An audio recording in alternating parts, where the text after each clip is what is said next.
Hi friends, welcome back to పదాల పదరిల్లు. నా కథలు, నా కవితలు. పుష్పాస్ ప్రణయ సంగమం 135వ భాగం. ఇప్పుడు ఎలా? చేతిలోని ఫోన్తో మరొక అరచేతిలో కొట్టుకుంటూ ఆలోచిస్తుంది దీపిక. తల్లి వల్లికి కాల్ చేద్దాం అనుకుంటుండగా తన పక్కన అలికిడి అవ్వడంతో అటు చూస్తుంది. దీపిక కాఫీ కేఫ్లోకి ఎట్టయినప్పటి ఆమెని అదోలా చూస్తున్న అతను కాసేపు వెయిట్ చేసి అతను కూర్చున్న దగ్గర నుండి లేచి దీపిక కూర్చున్న టేబుల్ దగ్గర చైర్లో కూర్చుంటాడు. తనకి తెలియకుండా తన ఎదురుగా కూర్చున్న వ్యక్తి వైపు లెఫ్ట్ ఐబ్రో రైస్ చేసి చూస్తుంది దీపిక. మొదట కోపం వచ్చి అతన్ని నాలుగు దులుపుదామనుకుంది. కానీ మనసు ఎందుకో ఊరడించింది ఆ క్షణం. కళ్ళు రెండు ఒక్కసారిగా క్లోజ్ చేసి నెమ్మదిగా తెరుస్తుంది. ఎదురుగా ఉన్న అతను రెప్ప కూడా వేయకుండా దిష్టి బొమ్మలా అలానే చూస్తున్నాడు దీపికని. అతని చూపు ఆమెకి ఇబ్బంది కలిగిస్తున్నా ఎంతో సహనం అరువు తెచ్చుకున్న దానిలా మీరు అని అడిగిన దీపికకి చొంగ కార్చుకుంటూ చూస్తున్న వ్యక్తి నుండి సమాధానం రాకపోవడంతో మరొక్కసారి హలో, ఎక్స్క్యూజ్ మీ, మీరు అని నెమ్మదిగా అడుగుతుంది.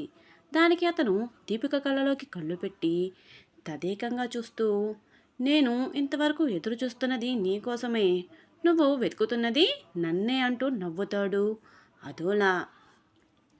ఆ నవ్వు, అతని చూపు దీపికకి చిరాకు తెప్పిస్తుంటే అతి కష్టం మీద కూర్చుంటుంది అతని ముందు. దీపిక ఫోన్ స్క్రీన్ వైపు ఒకసారి చూసి దాన్ని పక్కన పెడుతుంది అతనితో మాట్లాడడానికి అన్నట్టు. అతను మాత్రం ఫోన్ స్క్రీన్ మీద చేతివేలితో స్క్రోల్ చేస్తూ అతను కూర్చున్న కుర్చీలో ఒక వైపుకి అడ్జస్ట్ అయ్యి కాలు మీద కాలు వేసుకొని నీ గురించి చెప్పు అంటాడు దీపికతో. ఎదురుగా అమ్మాయి కూర్చుని ఉంటే అది అన్నీ కుదిరితే అతనికి జీవిత భాగస్వామిగా కాబోయే అమ్మాయి అతని గురించి తెలుసుకోవడానికి వస్తే అతను చూపిస్తున్న నిర్లక్ష్యం అతని మీద దీపిక మనసులో నెగిటివ్ ఒపీనియన్ ఏర్పడేలా చేసింది. మరోసారి రెట్టిస్తాడు బండగొంతు వేసుకొని. అతని మాట తీరు, చూపులు, అతని ప్రవర్తన ఎలాంటిదో చెప్పకనే చెప్తున్నాయి. ఒక నిమిషం కోపం నశానానికి అంటింది తన బామ్మ చాముండేశ్వరి మీద. ఇలాంటి వాడినా తను చూసింది అనుకుంటూ. ఎవరైనా అమ్మాయి ఇలా కాఫీ కేఫ్కి అతని కోసం వస్తే ఇలా ట్రీట్ చేస్తాడా? ఇలా ఆలోచిస్తున్న దీపిక అంగాంగాన్ని ఆవురారుమంటూ తినేసేలా చూస్తున్నాడు. ఎప్పుడు ఆడపిల్లనే చూడనివాడిరా. లేదు లేదు, అతనికి ఇదేదో చాలా బాగా అలవాటు ఉన్న పనిలా. ఆడపిల్ల అంటేనే మగాడి ఆకలి తీర్చే ఓ వస్తువులా. దీపిక అతని చూపు తన మీద ఎక్కడ ఉందో గ్రహించి తన చున్నీని సరిచేసుకుంటుంది. సి మిస్టర్, మనం సారీ, మీరు ఇక్కడికి ఎందుకు వచ్చారో గుర్తుందా?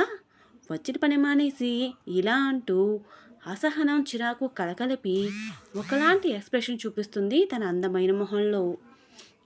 అప్పటి వరకు దీపికని మైమర్చి మత్తుగా చూస్తున్న అతను దీపికలో మార్పుని గమనించి కొంచెం సర్దుకొని ముందుకు జరిగి కూర్చుంటాడు అతని చైర్లో.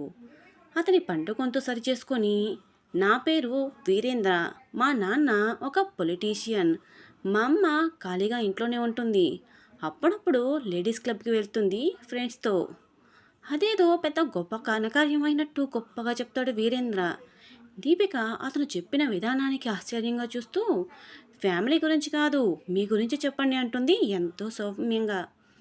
ఎదురుగా కూర్చున్న అతను నా గురించి చెప్పాలి అంటే చాలానే ఉంది, వినగల ఓపిక నీకుందా? అప్పటి వరకు టేబుల్ మీద పెట్టిన అతని గాగుల్స్ చేతిలోకి తీసుకొని స్టైల్గా తిప్పబోయి మీదేసుకొని మళ్ళీ నార్మల్గా తీసి కళ్ళకు పెట్టుకుంటూ చెప్తాడు. ఊరివిడి వేషాలు చాలానే ఉంది అయ్యగారికి, కన్ఫామ్, డౌట్ లేనే లేదు. వీడి నాకు సరైనడు కానే కాదు, నాకు కాదు కదా ఇంకే అమ్మాయికి కూడా సెట్ కాడు అనుకుంటుంది మనసులోనే మౌనంగా దీపిక. ఏంటి బేబీ సైలెంట్గా ఉన్నావు? వినే ఓపిక లేదా? నాకు తెలుసు, నేను డబ్బున్న అందమైన అమ్మాయిలకి ఓపిక అస్సలు ఉండదు. ఆ మాటకి దీపిక మొహంలో కోపపు ఛాయలు పరుచుకున్నాయి.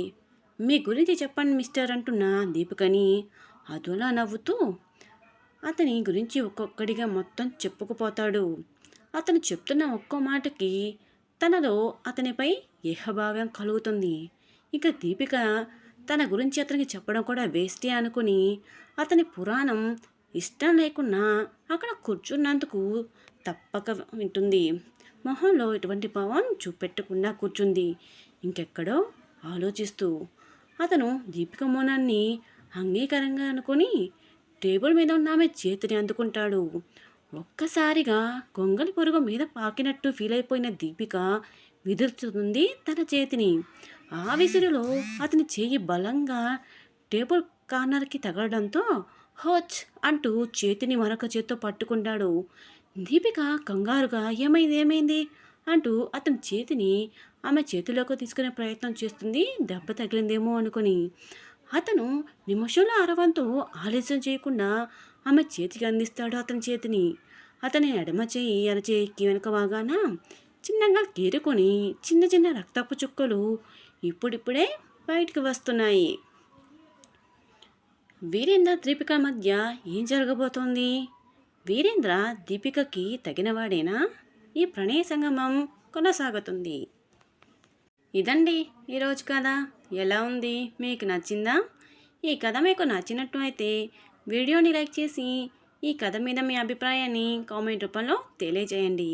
అలాగే మన పదాల పొదల ఛానల్ని ఇంకా సబ్స్క్రైబ్ చేసుకోవటానికి వాళ్ళు వెంటనే సబ్స్క్రైబ్ చేసుకొని మీ ఫ్యామిలీకి అలాగే మీ ఫ్రెండ్స్కి షేర్ చేయండి. సరికొత్త మలుపులతో మనసు దోచే భావాలతో మరొక ఎపిసోడ్లో మళ్ళీ కలుసుకుందాం. Bye friends.